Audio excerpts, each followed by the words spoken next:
It's a beauty. It's worth a few bucks, too.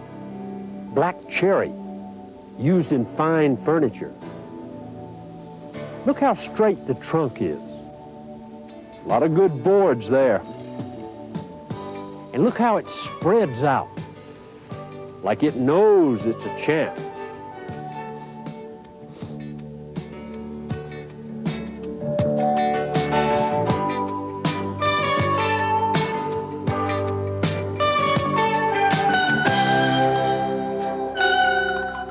This yellow poplar's in the same stand, but even at best, it's not as valuable as the cherry. And with this crooked trunk, it'll never grow into a quality tree. But you know, that yellow poplar takes up the same amount of space as the cherry. And that's the thought that kept buzzing around my head as I looked at a stand of saplings on my land. I was wondering if there's anything a fella can do to weed out trees of low quality when they're young and encourage ones that'll grow into high-quality trees like that cherry, so as to bring top dollar at the sawmill. I decided to look into the matter.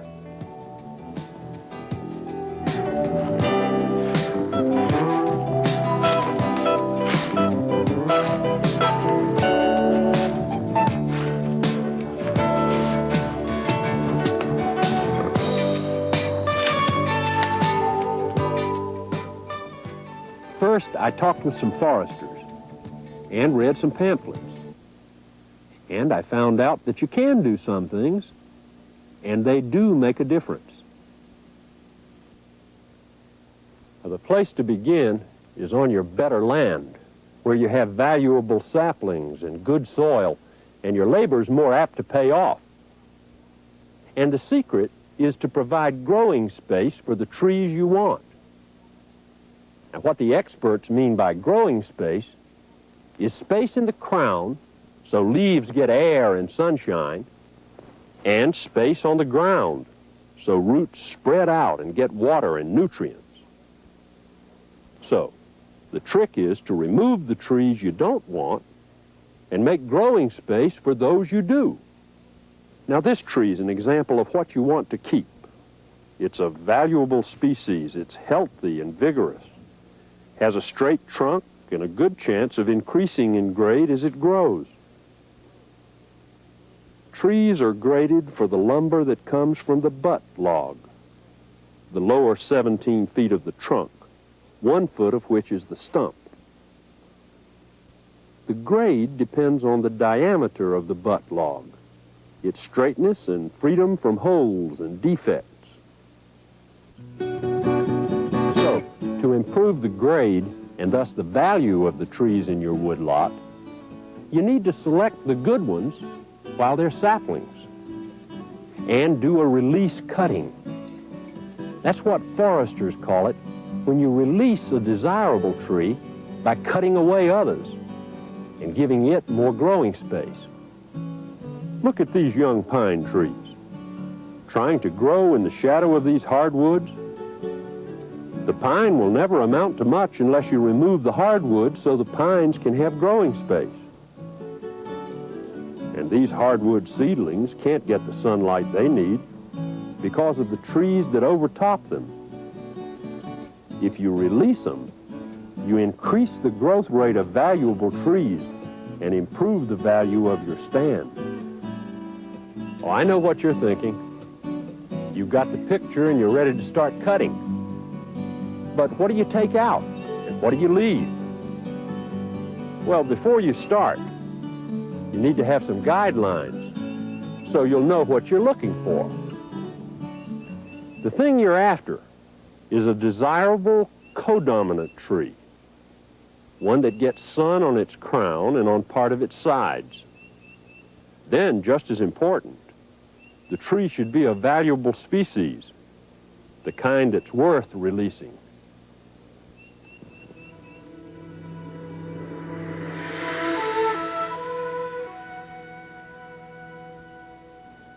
This is a cherry maple forest, one of 3 types of timber stands common to the Appalachians. Here, At elevations of 1,000 to 2,600 feet, you'll find some valuable hardwoods worth cultivating, including black cherry,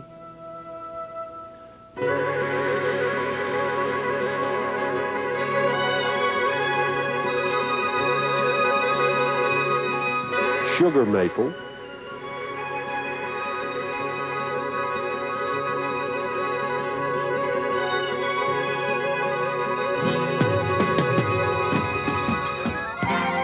and white ash.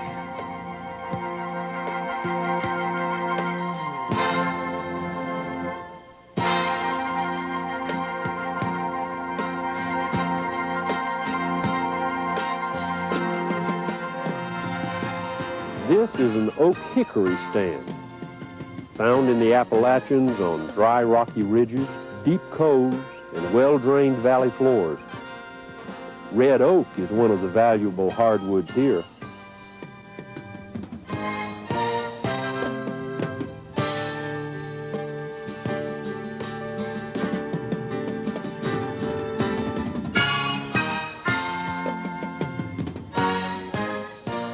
Along with white oak and others.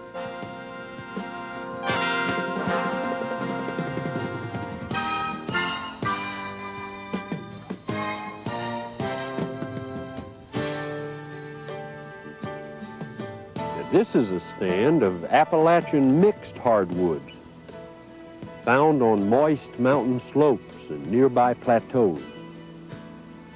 Here you might want to do release cutting to free yellow poplar.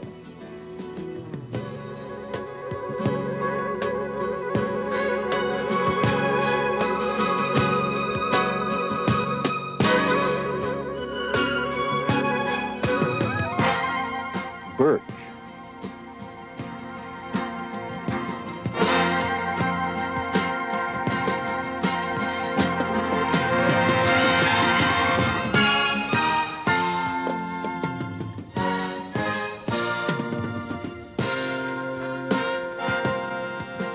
Basswood.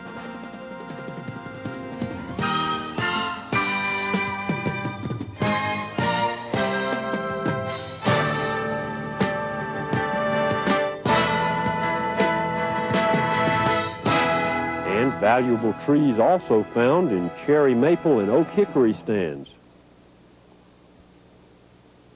Of course, there are other valuable trees. Your county agent or forester can give you pamphlets to help identify them. So, the first thing you're looking for is a valuable kind of tree.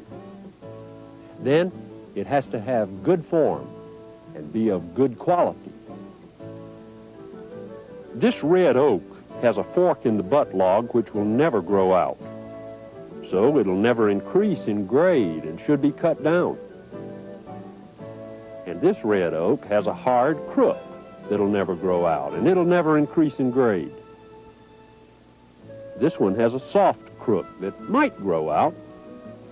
This scarlet oak is poor in quality. It's covered with limbs, which means the lumber will be full of knots and holes. This tree has a branch that cuts off from the trunk at a sharp angle and will probably develop into a fork in the butt log. These conditions of poor form and quality in the butt log, the first 17 feet of the trunk, greatly lower the value of the tree. A sapling stand usually has a number of trees that grow from sprouts of stumps. And again, you need to choose which to leave and which to cut out. You should leave the best 1 or 2 sprouts closest to the ground and on the uphill side of the stump because they are more firmly attached. Cut the rest. You can tell how firm and healthy they are by grabbing and shaking each one. Fire scars and other wounds open a tree to rot and lower its value. And disease is something else you need to watch for. Cherry with black knot and black birch with nectaria canker should be removed.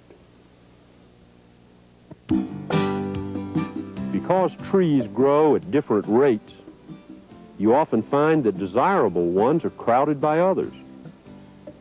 You have to release them, so their crowns will grow freely in all directions, and they'll develop at a faster rate. Now, what we're aiming for at the time of final harvest, 80 to 100 years down the road, is 50 trees per acre.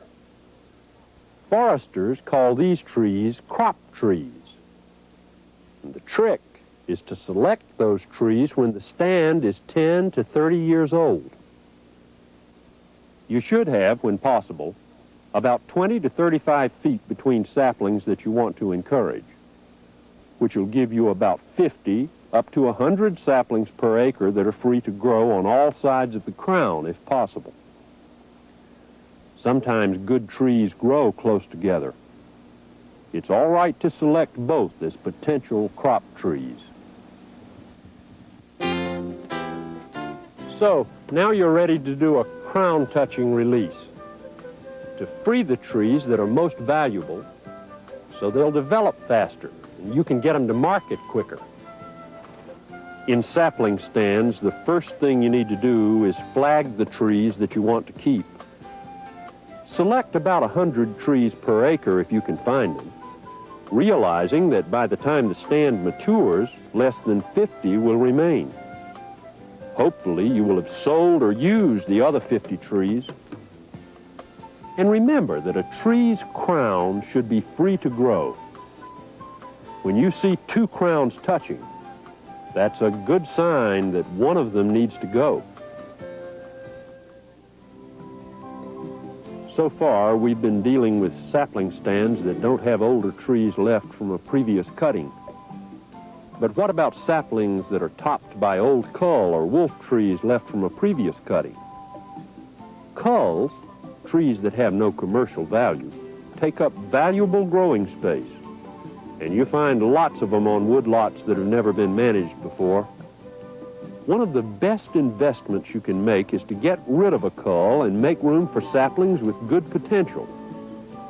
The easiest way is to kill it with chemicals or girdle it. Cut around it with a saw or axe 2 to 3 inches deep. Then leave it standing or lying on the ground. Either way, other trees occupy its growing space, and its cavities serve as home for birds and animals. Smaller trees and undesirable ones can be cut out for firewood.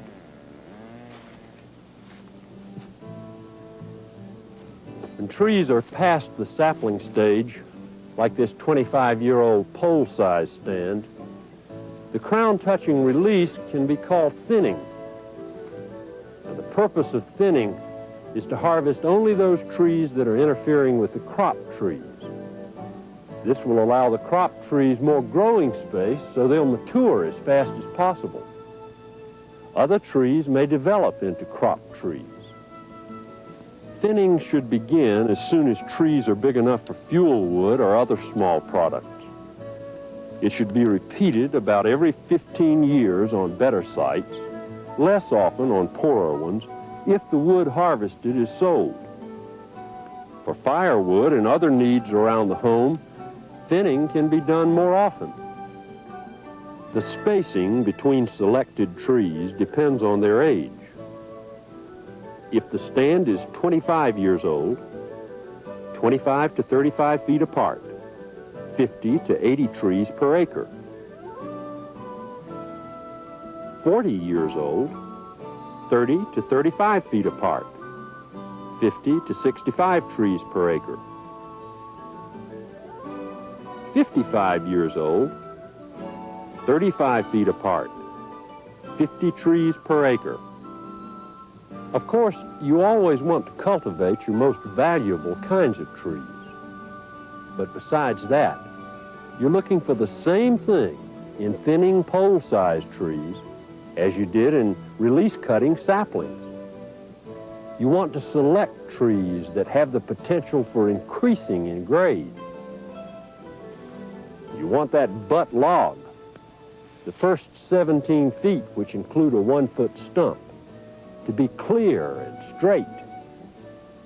Now this tree has too much sweep, and this one has a fork. So you need to thin them both out, because they'll never increase in grade, the mill can't get many good boards, and you can't get much money. Too many limbs in the butt log is another thing that lowers the value. So remove those trees with lots of branches sprouting out along the trunk. Trees also lose value if they have overgrown branches or other imperfections. Old branch stubs or sapsucker holes. Sometimes you won't find a good tree for the growing space, and you have to pick the best one available. Trees are like people. Some of them just seem to have more energy. And there are a few ways you can tell which are the vigorous ones. You want to keep those codominant trees that get sun on the crown and down the sides, even if the sides don't get much sun. And remember that some trees, such as sugar maple and red oak, that can grow in shade or partial shade could respond to release. You may want to favor a few of these intermediate trees. But if there are signs of slow growth, dead branches in the upper crown, or decay, these signs tell you that a tree should be removed. And if a tree lacks symmetry, you've got a problem. If the growth is all on one side, the wood will be lopsided and boards will warp. Most stands have lots of sprouts growing out of stumps. And again, there are ways to tell which to cut and which to leave. If the sprout clump has a U-shaped crotch, leave the best sprout and cut out the other. But if the sprout is V-shaped, you either have to leave them both or cut them both out. You can see the reason in these cross sections. The tissues are connected in the V-shaped sprout clump, so you have to leave them both or remove them. But the tissues are separate in the U-shaped clump, so you can concentrate growth on the best sprout. Vines are a special problem. First, you need to make sure you have individual vines and not an arbor. When vines go to arbor, there's little you can do. No point in cutting them out. They just grow back. They've taken over that part of your woodlot, and that's good for wildlife. But if there's a vine growing on a tree you want to keep, cut it near the ground and prevent it from doing damage to the tree. So now you're ready for thinning. And the steps are the same as for release cutting, except the trees are larger. First, select a tree you want to keep, a valuable species with the potential for being top grade. Look around for other good crop trees. Mark them, making sure that you have enough growing space between tree crowns. And this is what it looks like after the trees have been selected in pole-sized timber. Felling a tree is dangerous, so you need to be cautious. Wear protective clothing, head and eye protection, steel-toed boots, and if you're using a chainsaw, special pants or chaps. Make sure your equipment is sharp and in good repair, and carry it with blade to the rear, away from you. Before you cut, plan an escape path, 45 degrees back from the line of fall of the tree, and make sure it's clear so you won't trip. Figure out how the tree will fall, checking such things as the way it leans and whether the crown's lopsided. Notch the tree in the direction of the fall, not deeper than a third of the tree's diameter. Then, make the back cut a little higher than the notch. Stop sawing when the tree starts to fall. Remove your saw and retreat along the escape path, watching the tree. For more information on safety in handling tools and felling trees, consult your county agent or forester. So you see, it's not all that hard to improve the value of your woodlot, and it's well worth your while. Just remember to put your labor on your best land and provide growing space for your best trees. Space in the crown for leaves to get sun, and space in the earth for roots to get water and nutrients. Select trees that have the most value at the mill, with clear, straight butt logs and good form. Ones that are vigorous and healthy, free of disease and decay. Then, do release cutting to provide growing space for the saplings you leave. And about every 15 years, thin out your woodlot, marketing what you can. And again, making growing space for the best crop trees. And work carefully, observing all the rules of safety. Of course, you'll still have questions, but your county agent and foresters can help. And books and pamphlets have lots of answers. You know, it's a good feeling, doing the right thing to improve your woodlot and watching these beauties take shape and grow into handsome, valuable trees. Yeah, it's a good feeling.